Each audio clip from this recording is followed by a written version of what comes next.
to an insurance company? I'm gonna cost more to repair than to just buy the car.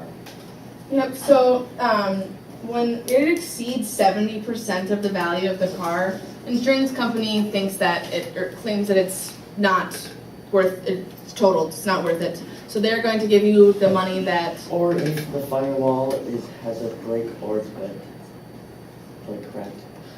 Yeah, and then the repair would exceed 70%, Yeah, like. so. And so usually if you want to say that, talk about that too. Also, usually if they, if your airbag gets deployed in the accident, usually they consider that to be totaled too. I don't know, is that because you can't put it? No, they can stuff them. It's just that the airbag got deployed. Sometimes there's that wouldn't cause it to be totaled, Okay. but it would cause it to the impact. Okay. Yep. It's only 11 miles an hour impact, so it's really not really? that much, yeah. Yeah, so if the repair costs more than 70% of it, they're gonna just pay you the value of the car, and then you can go and salvage it. And then they'd salvage it.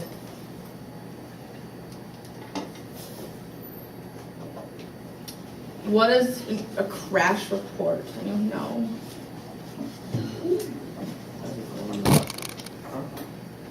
So if you get into a crash, you need to fill this out. The next Do you know couple what? clicks will show Isn't it. it just your side of the story on what happened? Yeah, basically. Next couple clicks will show crash report. There you go. So it's very small, but you've got all your information. You can see like at the bottom, it's got like what kind of intersection it was, what light. I can't even really see it as well though, but it's very in detail. Oh, there we go. It zoomed in. There you go. And then Yeah, so like right here. It's got everything. You have to put who the owner was, who the driver was, who the other passengers were, And then et this cetera, page et cetera. is gonna where you can Go ahead, click it and zoom in.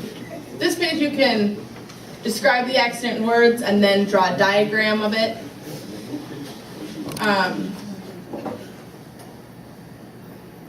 When does the crash report need to be filed? Within 10 days of it happening. Yep. By who? Huh? By who? By everyone involved.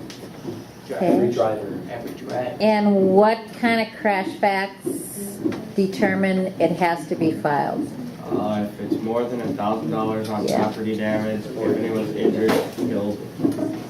That's it, those three. So like if you're injured, killed, $1,000. Oh, I thought you were.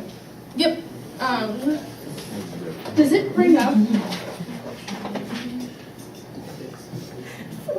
So no. So this isn't in the slide, but so when you get into an accident, Correct. there can also be a police report, which is going to be separate, and you don't have to call a police. You don't have to call the police if you get into an accident unless somebody is hurt.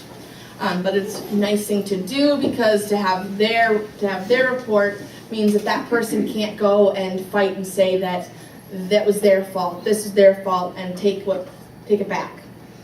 So calling the police on the accident is a good idea, just so that you can get.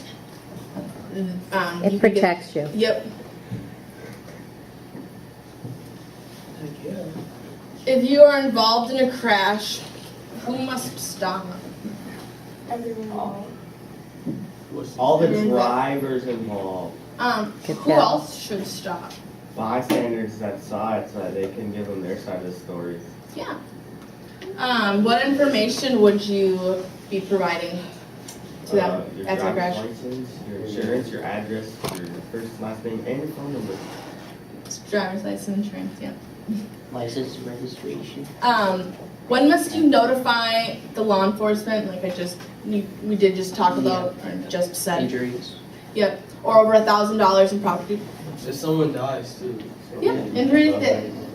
Injury. I'd hope that we'd call for an injury. Or death. Yeah. You would definitely want to call If for we're gonna it. call for an injury, I'd hope it'd be for that too. When do you notify your insurance agent? Right That's a good answer. Yep, so you definitely wanna call them right away. But usually you don't, the person that was at fault should call their insurance. If you weren't at fault, it might still help just to call them, just so you can, still let them know. Yeah, it's still gonna, the more information you provide is still gonna help in the long run.